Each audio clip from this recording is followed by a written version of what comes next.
నమస్కారం. నా పేరు శ్రీరామ్ శర్మ. పాస్పోర్ట్లో కొత్త రకాలైన పాస్పోర్ట్లు వస్తున్నాయి.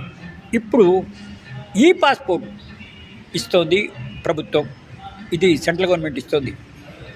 ఈ పాస్పోర్ట్ ఎలక్ట్రానిక్ పాస్పోర్ట్ అంటే ఇది చిప్తో తయారై ఉంటుంది, బుక్ రాదు. ఇంకా ఈ పాస్పోర్ట్ ఎట్లా అప్లై చేయాలి?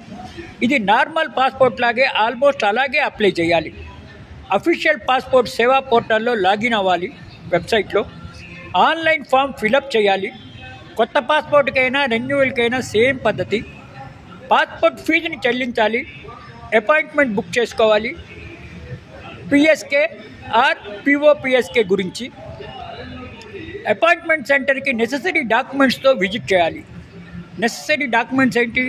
మీ బర్త్ సర్టిఫికేటు, ఆ తర్వాత ఆధార్ కార్డు, పాత పాస్పోర్ట్ ఒరిజినలు, తర్వాత హెల్త్ చెకప్ తీసుకుని వెళ్ళాలి. ఫింగర్ ప్రింట్స్, థంబ్ ఇంప్రెషన్ ఇవ్వాలి ఫోటోలతో పాటు.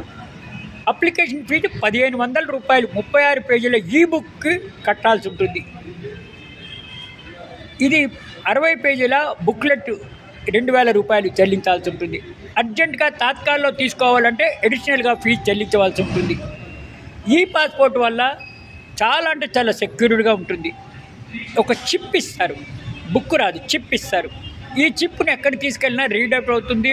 ఎక్కడైనా సరే ఎయిర్పోర్ట్లోని, ఇంటర్నేషనల్ ఎయిర్పోర్ట్లో కూడా రీడ్ అవుతుంది.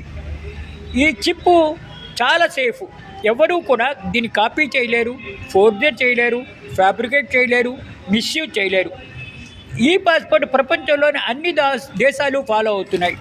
ఇంకా ఫ్యూచర్ అంతా కూడా ఈ పాస్పోర్టే ఉంటుంది. అంటే బుక్ రాదు, అంతా ఎలక్ట్రానిక్ మోడ్లోనే ఉంటుంది. చిన్న చిప్ ఇస్తారు, ఆ చిప్లోనే రీడ్ అవుతుంది. ఇది నార్మల్ పాస్పోర్ట్ లాగే ఉంటుంది, కానీ చాలా సెక్యూర్, చాలా సేఫ్ కూడాను. దొంగతనాలు అవ్వవు. ఫ్యూచర్ అంతా ఇదే ఉంటుంది. ఈ పాస్పోర్ట్ ఒక చిప్ జేబులో పెట్టుకుని వెళ్ళిపోవచ్చు. ఇది ఫ్యూచర్ అదే అవుతుంది.